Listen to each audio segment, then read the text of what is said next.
পৃথিবীতে সবথেকে সুন্দরতম উপহার হলো সময়, যেটা প্রিয়জনদের দেয়া যায়। কিন্তু আমরা আসলে সেটাই দিতে অবহেলা করি।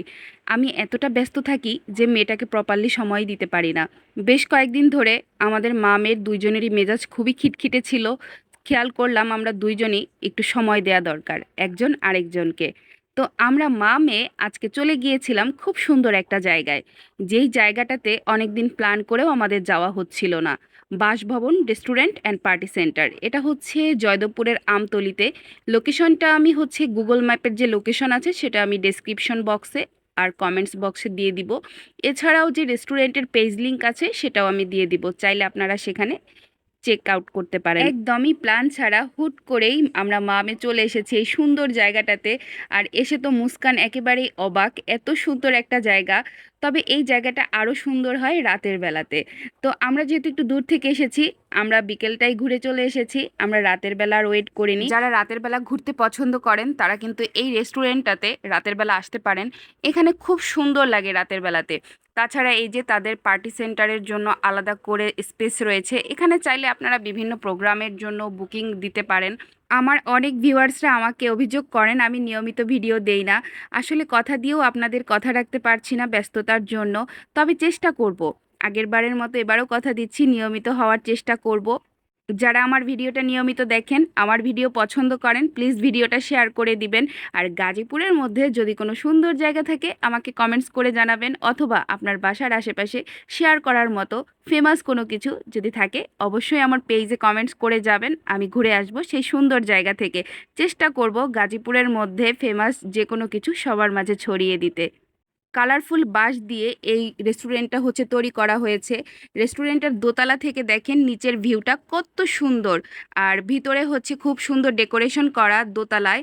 আমরা দোতলায় চলে এসেছি। এখানেও আপনারা জন্মদিন অথবা হ্যাং আউট ফ্রেন্ডসদের সাথে যদি আড্ডা দিতে চান, পুনর্মিলনী এই ধরনের উৎসবগুলোর জন্য আপনারা বুকিং করতে পারেন। বাঁশ দিয়ে খুব সুন্দর করে ডেকোরেশন করা এই দোতলা রেস্টুরেন্টটা। পাশেও কিন্তু খুব সুন্দর একটা লেক ভিউ রয়েছে। আর দুই তলাটার হচ্ছে এই যে এখানে খুব সুন্দর করে ফুল দিয়ে একটা ডেকোরেশন করা হয়েছে। মুস্কান বলছিল এখানে তাকে হচ্ছে রিলস ভিডিও বানিয়ে দেওয়ার জন্য, কিন্তু অন্ধকার ছিল তাই ভিডিওটা খুব সুন্দর একটা আসেনি। আর বাহিরটাও একটু অন্ধকার অন্ধকার হয়ে আসছিল যেহেতু সন্ধ্যা প্রায় হয়ে আসছিল। তারপরে এই যে দেখেন ছোট্ট ছোট্ট পাখির বাসা কি সুন্দর করে ডেকোরেশন করে রেখেছে। তবে বুঝতে পেরেছিলাম এখানে হয়তো বেশিরভাগ মানুষ সন্ধ্যার পরেই আসে, কারণ আমরা যখন গিয়েছিলাম তখন খুব একটা মানুষজন ছিল না। আর আমার কাছে রেস্টুরেন্টের এই ভিউটা সব থেকে বেশি সুন্দর লেগেছে। দুইটা সিঁড়ির মাঝখানের এই জায়গাটা থেকে মানে মেইন রাস্তার যে সৌন্দর্যটা সেটা উপভোগ করার মতো। আর এখানে আমরা অনেকক্ষণ দাঁড়িয়েছিলাম এবং এই সৌন্দর্যটা আমরা উপভোগ করেছি মা মেয়ে।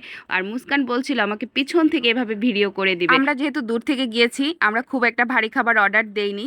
আমরা কোল্ড কফি আর লাচ্ছি অর্ডার দিয়েছিলাম। মেনু কার্ডে অনেক ধরনের খাবার ছিল, অনেক ধরনের আইটেম ছিল। আপনারা যদি খেতে চান তাহলে অর্ডার করতে পারেন। আর আমরা জানালা দিয়ে হচ্ছে দেখছিলাম এই যে গ্রাম বাংলার সেই সুন্দর দৃশ্য। বৃষ্টি আসবে বলে কিন্তু সবাই ধান কেটে ঘরে উঠাচ্ছিল, ধান মাড়াই করে এভাবে বস্তাবন্দি করে সবাই ঘরে উঠাচ্ছিল। আর মুস্কান হচ্ছে মেনু কার্ড চেক করছিল। দেখতে দেখতে আমাদের অর্ডার করা কোল্ড কফি আর লাচ্ছি চলে এসেছে।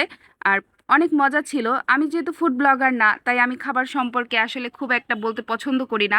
আমার কাছে মনে হয় খেতে ভালো লাগে, সব কিছু ঠিকঠাক আছে, সেই খাবারযোগ্য সব কিছুই ভালো। আর আমি খাবার সম্পর্কে আসলে তেমন একটা রিভিউ দিতেও পারি না। এটার কাজ হচ্ছে ফুড ব্লগারদের, তাই যার যেটা কাজ তাকে সেটা করতে দেওয়া উচিত। আমার খেতে ভালো লেগেছে আমি এতটুকুই বলবো আপনাদের সাথে। আর এছাড়াও তাদের মেনু কার্ডে বিভিন্ন ধরনের আইটেম রয়েছে, চাইনিজ ফাস্ট ফুড বিভিন্ন ধরনের খাবার রয়েছে।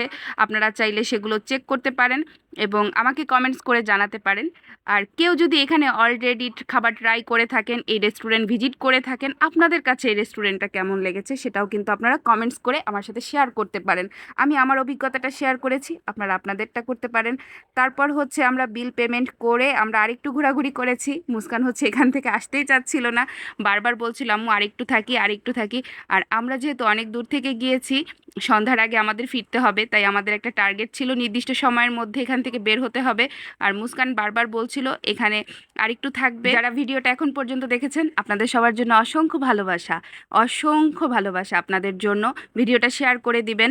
আর কে কে এখানে গিয়েছেন, কার কাছে কেমন লেগেছে কমেন্টস করে জানাবেন। এছাড়াও আপনাদের যদি কোনো সুন্দর রেস্টুরেন্ট, রিসোর্ট, যে কোনো জায়গার প্রমোশনাল ভিডিও বানাতে চাইলে কমেন্টস করতে পারেন, যোগাযোগ করতে পারেন মুস্কান ব্লগ বিডি পেজে। আর এই রেস্টুরেন্টটা আমার কাছে পার্সোনালি খুবই ভালো লেগেছে, কারণ হচ্ছে একটা সুন্দর একটা ঐতিহ্য তারা ফুটিয়ে তোলার চেষ্টা করেছে এই রেস্টুরেন্টের মাধ্যমে, যেটা আমার কাছে খুবই ভালো লেগেছে।